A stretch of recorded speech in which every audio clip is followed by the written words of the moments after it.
a novel virus, no human with immunity. It has changed so many things in America. It's changed American medicine. Our AMA has been there through this pandemic, providing us accurate, actionable information and advocating for physicians on the front lines. But this pandemic won't be over in 2020. Our AMA will need to continue to be active and visible and vocal. We must advocate for physicians and for patients, and definitely for public health. And I'll be a voice for all of that. Trustees in the next several years will be addressing issues arising from the pandemic. Changes to healthcare financing, healthcare delivery, physician practices, medical education, and medical economics. With the experience of being chair of your Council on Science and Public Health during these months, I'm ready and able to contribute constructively to our AMA's response in the coming years. That response must address not only public health, but also physician health and well-being. Please make one of your votes Mike for BOT. Thank you. How is your typical professional day divided? Not during this pandemic, but before and after. What % of your time is spent in direct patient care, research, teaching, administrative, or other modes? What will this practice experience bring to our BOT?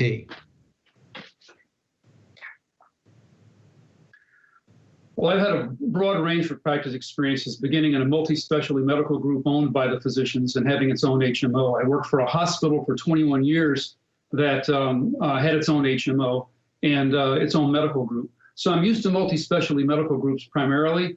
And then I worked in a specialty hospital, psychiatric specialty hospital, for 8 years. 2 years ago, I switched gears.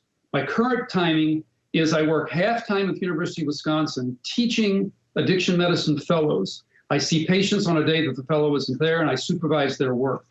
I don't do any research. I have a small private practice where I treat healthcare professionals under monitoring, and I do a little bit of work for Teladoc.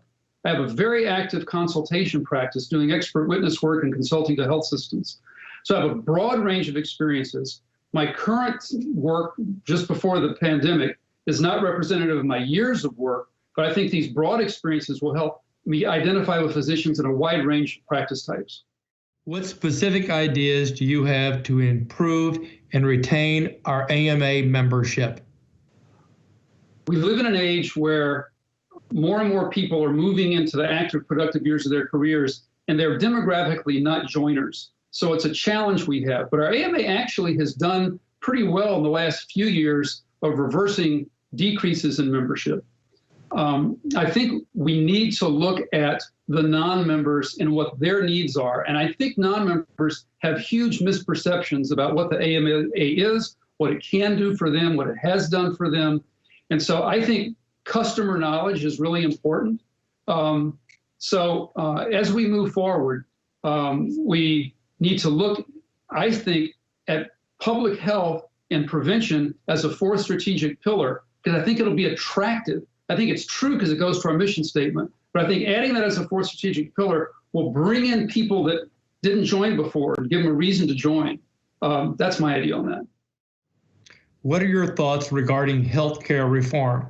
Specifically comment on single payer and public option.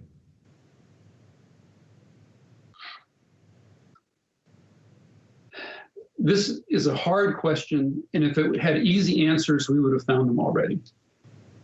The problem with Medicare for All, as physicians know, is that the payment levels within the Medicare system can't sustain the current cost of medical practice. So Medicare for All as the single payer approach is problematic. I really liked the Hillary plan. I thought I understood it very well. I could give details on what exactly that plan was, but account 3 competing things in each geographic area and cover everybody.